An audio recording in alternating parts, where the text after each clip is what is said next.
Ranas ng lahat ng ito. Na dati ay sa media ko lang nakikita ang lahat ng ito. Kanya-kanyang ipinaglalaban at dahilan. Ang pagpunta ko dito sa Israel ay para makita ang Holy Land at makapagtrabaho dito. Bago nga ako lumipad dito sa Israel ay marami na ang nagsasabi sa akin sa mga nangyayari dito. Pero dahil nga hindi tayo naniniwala hanggat hindi natin nararanasan, nakipagsapalaran ako sa bansang ito. Basta ang alam ko lang ay ito ang Holy Land, ang Promised Land, kung saan ito ay ang bansang ipinangako ng ating Panginoon sa kanyang mga piniling tao. At dito rin ipinanganak ang tumubos sa ating mga kasalanan, ang ating tagapagligtas na si Jesus. At ngayon nga ay ibabahagi ko kung ano ang mga miracles, safety journey ko dito sa Israel. Friday night, nakitulog ako sa kaibigan ko dahil malapit lang ang kanyang trabaho sa hospital kung nasaan ang aking alaga. I set my alarm 6:30 in the morning. Umaga yon ng Sabado. Sumabay ang aking alarm sa pag-ulan ng maraming bomba dito sa Israel. Bumangon, naligo at nagtago pa ako sa shelter bunk. Dahil Shabbat at walang sasakyan, ay naglakad ako ng 15 minutes. Sobrang nakakatakot dahil paglabas ko pa lang ng bahay ay umuulan na ulit ng bomba. Halos nagmamadali na ang mga pulis sa labas na hindi ko pa alam ang nangyayari. Sa oras pala na paglalakad ko na iyon, ay bumagsak na pala ang isang bomba na malapit sa amin. Binaliwala ko lahat dahil ang akala ko ay normal na lang iyon sa lahat dito sa Israel. Ito nga yung mga masasayang oras namin na hindi pa namin nalalaman lahat ang mga nangyayari sa paligid namin. Mapapalitan pala ng lungkot at takot ang mga ngiti na yan.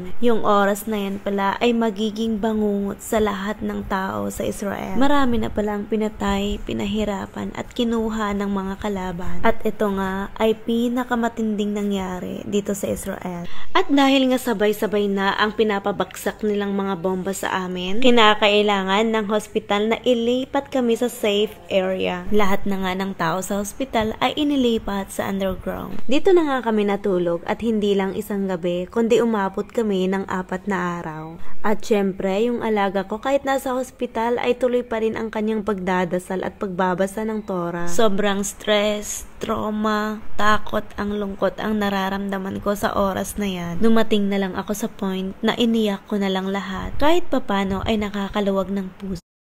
Eğer 5 gün içinde yeni bir araba için para kazanamazsanız sadece bu uygulamayı siliverin bu BMW'yi. Sadece 5 günde Plinko adlı mobil oyunda para kazanarak elde ettim.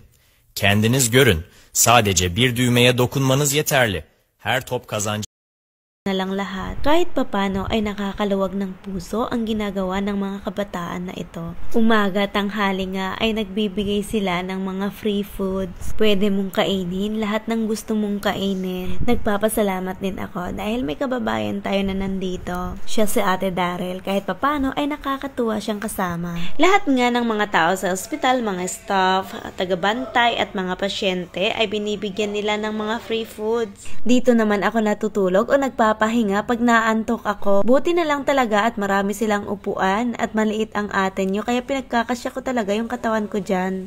At ito talaga ang pinagpapasalamat ko sa Diyos dahil alam ko sa oras na yan ang pinakamahalaga ay ang pagkain. At hindi lang yun, may mga nagbigay din ng pang hygiene kit. Merong face mask at meron din silang eardrum cover. Malaking tulong ito para hindi masyadong marinig ang impact ng mga bomba or ingay sa labas. Of course, ang hindi nawawala ay ang toothbrush. Nakakatuwa din yung mga ibang tagabantay dahil nagbibigay talaga sila ng food kung may nasusobra sila.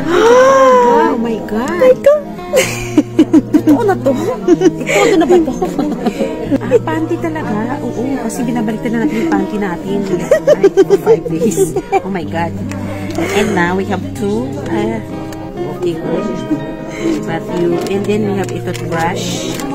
Ito talaga ang mga puso ng mga Israeli people. Wala kang makikitang homeless o pulubi dito. Lahat ay may shelter, walang mayaman at walang mahirap. Halos wala nga kaming maayos ni tulog ni ate dahil 4 na araw din kaming nasa hospital, walang uwian. Pero mas pinili na namin ang mag-stay sa underground kaysa makita namin ang mga nangyayari sa labas. It was a big surprise attack sa amin dito sa Israel. Pero malaki ang miracles na ipinakita sa akin ng Diyos dito. Bago nga nga nangyari lahat ng ito, ay kinuha ko muna ang aking special day off. At alam niyo ba kung saan ako dinala ng aking day off? Nagpunta ako sa Jerusalem. I spent one night and whole day sa Jerusalem at namasyal ako sa Temple Mount and Wailing Wall. Pagka-uwi ko nga ay nadatnan ko ang aking alaga na sobrang hinang-hina. Wala na nga akong bihis-bihis at diretso na kami ng hospital. And the doctor said, kailangan ma-confine ang aking alaga. Kung bakit ko nasasabi ang lahat ng ito, it's because God decided na mag-stay kami sa hospital kaysa sa bahay ng aking alaga. Dahil sa old house ito, walang maayos na lock ang pintuan at mga bintana. Wala ding shelter bomb. Nabagsakan din ng bomba ang hospital kung saan kami. Pero napakagaling ng Diyos dahil nailipat muna kami sa underground bago kami mabagsakan. After 4 days nga ay eto na nga, nasilayan ko na ang labas. Nai-release na nga kami ng alaga ko dahil okay na daw. But still, nakakatakot pa din sa labas mga kapatid. Itong binabaybay nga namin ay mga parte ito ng Ashkelon. Napakaaliwalas at napakaganda pa din tignan. Sa kabila at pagkatapos nga ng maraming bomba na naipadala sa amin, pinapakita pa din ng Diyos na andito siya para sa bansang Israel. Ito nga ang mga nadaanan namin. Naiwan na bakas sa pambobomba at pamamaril ng mga terorista. At isa nga ito sa pinakamalala na nangyari nga dito sa Israel. Marami ang buhay na nawala, marami ang mga pinahirapan at marami pa ang hindi nakikita sa kagagawan ng mga taong kumakalaban sa Israel. At sa oras na yan ay hindi na kami nagpahatid ng aking alaga sa aming tinutuluyan. Kailangan muna naming makituloy sa bahay na may safe room dahil nga sa pagbabanta na ito ay mas malala pa sa mga susunod na araw. Ang tanging hiling ko lang sa inyo ay ang inyong suporta, ang inyong mga panalangin para sa bansang Israel.